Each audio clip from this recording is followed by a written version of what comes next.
On this episode of Building Men, Seize the Day.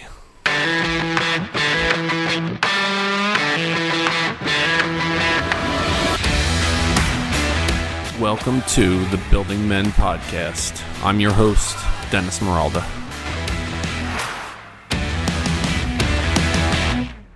Building Men will be geared towards helping you become the most extraordinary version of yourself, mentally, emotionally, spiritually, and physically. So did you know shopping is the second most popular leisure activity in the Western world? Shopping. You know what number one is? Watching television. I read somewhere that give or take, we will have about 30,000 days on this planet. 30,000.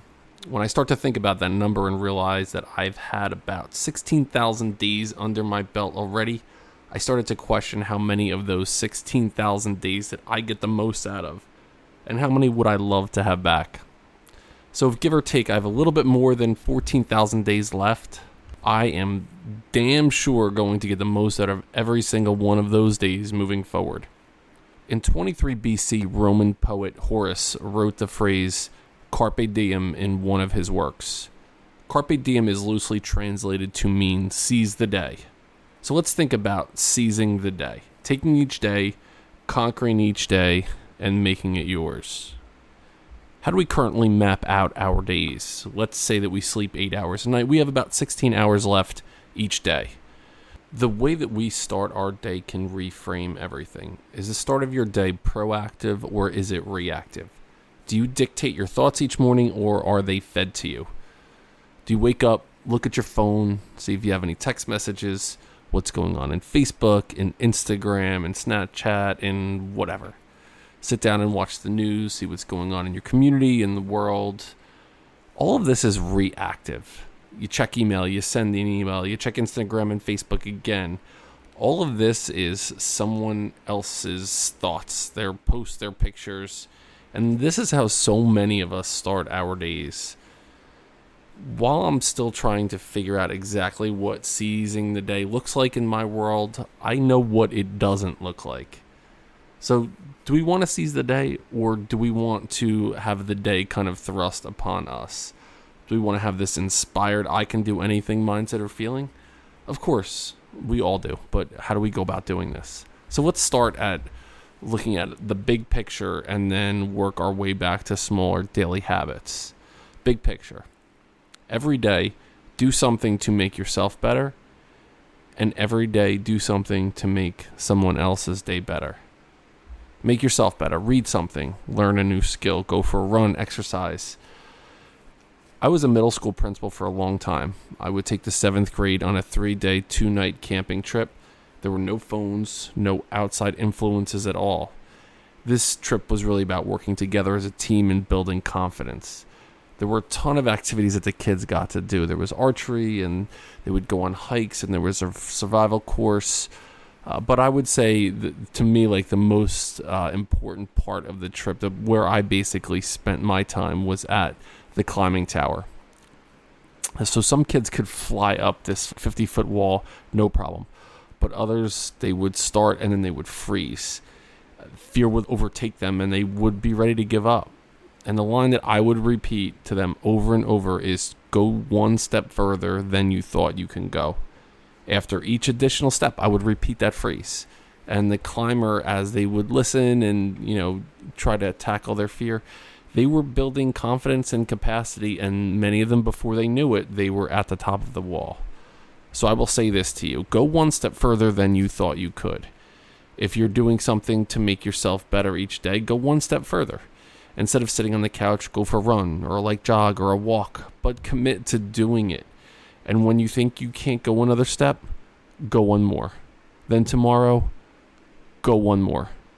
Do something to make someone else's life better as well. But do this with genuine intent in your heart, not because of a perceived reward you get or that you're going to get something in return, but do this every day, and I guarantee you it will make a positive impact in your life. So when I think about seizing the day, the first thing that comes to mind for me is Coach Jim Valvano. Jim Valvano was a college point guard at Rutgers, and he was also head basketball coach at North Carolina State University. His 1983 men's basketball team overcame enormous odds to beat the University of Houston in the NCAA men's basketball tournament. And while he was a great coach and leader and a great basketball analyst, the thing that comes to mind when I think about Jim Valvano is his 1983 ESPY speech. Jim Valvano was given an award during the broadcast. He was suffering from terminal cancer, and while there's really no way for me reading a quote from this can do it justice and really capture the emotion of the moment, the thoughts that he shared that day have really gotten me through several tough spots in my life. I'll put a link to the full speech in the show notes on the podcast. But basically, a short version of his speech. When people say to me, how do you get through life or each day? It's the same thing. To me, there are three things we should all do every day. We should do this every day of our lives. Number one is laugh. You should laugh every day. Number two is think. You should spend some time in thought. And number three is you should have your emotions move to tears. Could be happiness or joy, but think about it. If you laugh, you think, you cry every day, that's a full day. That's a heck of a day. You do that 7 days a week, and you're going to have something special.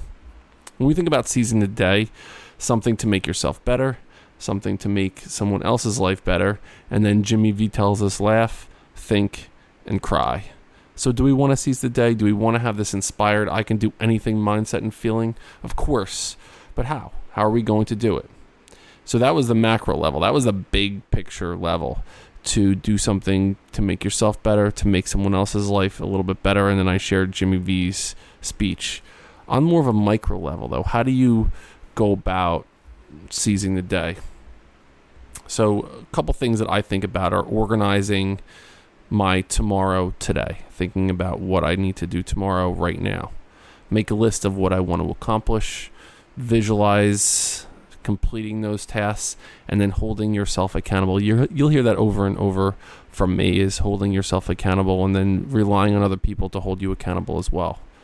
The quality of our moments become the quality of our lives. Focus on one moment, then the next moment, and the next moment. What you do every single day consistently defines who you are. Will that be something worthwhile, something positive? Will it help you become a better man and inspire others? So when you wake up each morning, proactively set the tone for the day in your terms, not someone else's terms. This will be difficult, but don't bother with your phone or your laptop or the TV. You frame your day, not anyone else. There's a book called Make Your Bed. It was written by Navy SEAL Admiral William H. McRaven. This is a brief excerpt from that book. If you make your bed every morning, you will have accomplished the first task of the day. It will give you a small sense of pride and encourage you to do another task and another and another. And by the end of the day, that one task completed will have turned into many tasks completed. Making your bed will also reinforce the fact that the little things in life matter. If you can't do the little things right, then you'll never be able to get the big things right. And if by chance you have a miserable day, you will come home to a bed that you made, and a made bed gives you encouragement that tomorrow will be better. So it's all about the small things. So what do I do? Here's what I do. At night, I write down what I want to accomplish tomorrow. When I wake up, the first thing I do is I meditate for like 10 or 15 minutes. There are a few good apps out there that I would recommend. The one that I use is called Headspace. So I do 10 to 15 minutes of meditation every day. It's something I picked up over the last couple months, and it's had a really positive impact on my life. The next thing I do is exercise. I try to do something physical every single day. I lift weights, I do push-ups, I do squats. Started doing wind sprints as well.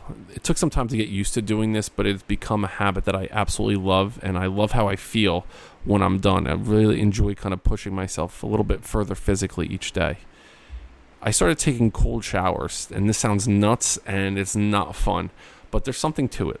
Putting myself through this intentional discomfort of a cold shower, it does a few things. One, it helps me realize that I can do things that aren't comfortable. It energizes me, and it actually has some positive health benefits.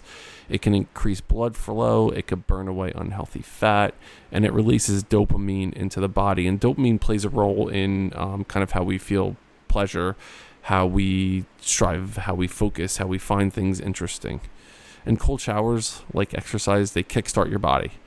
Motivational speaker and entrepreneur Tony Robbins, basically what he does is he jumps into a 57-degree plunge pool every morning.